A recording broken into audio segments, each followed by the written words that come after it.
Green Card is a 1990 film directed and written by Peter Weir. This stars Andie MacDowell and Gérard Depardieu, and we also have Bebe Neuwirth, and it's because of Bebe Neuwirth that I became aware of this. She's in it a reasonable amount, not as much as I would like, but nevertheless. Honestly, I didn't care for it.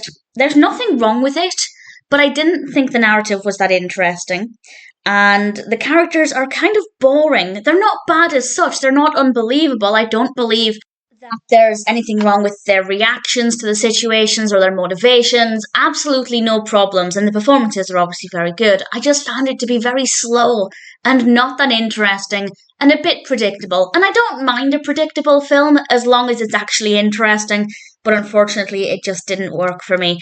At the beginning of the film, we find out that Brontë and Georges are married for green card purposes, of course. And Brontë is doing her own thing, and she happens to see Georges waiting in a restaurant, and suddenly their lives are reconnected. And I don't know how you can be married to somebody and then have that person go off and live their own life, because what if you want to get married in the future to somebody you actually love, not for green card purposes? It seems like a really difficult situation, but they are discovering each other again and they reconnect, and it's all about their potential relationship. And also, they might have to answer some questions when the authorities come digging to find out if their marriage is actually real. Maybe they suspect it's a green card marriage. Will they get away with it? I won't say any more than that.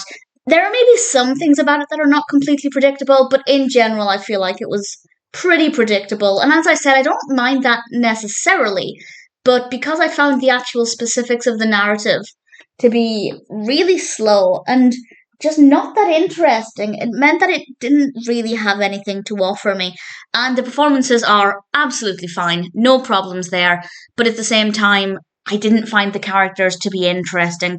Again, not badly written characters, just rather dull. Some good on-screen chemistry where it needs to be, but other than that, I didn't really find anything about the characters to be that fascinating. So we have, in my opinion, pretty boring characters and a very slow narrative.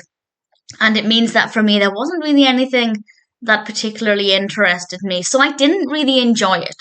I didn't come away from it thinking it was a bad film, but I didn't think it was a good film either. Do I recommend it? Only if either you love anybody who's in this. Performances are very good, as I said. Bebe Neuwirth, really great when we did get her in the scenes. And if the narrative really appeals to you, if there's something about the narrative that you think will really speak to you, then sure, give it a watch. The narrative flows well enough, the structure is good, the pacing is fine. It's just not interesting to me. It could be. It's not that I'm not interested in this as a subject matter. I just found that it was very slow, not very interesting. But it might work for some people more than me. It has 6.3 out of 10 on IMDb across 26,000 reviews and ratings. So it definitely seems like it has appealed to some people. Unfortunately, I'm not one of those people. I didn't hate it, but I didn't enjoy it. I wouldn't watch it again. But if there's something about this that draws you to the film, then I'd say it might be worth watching.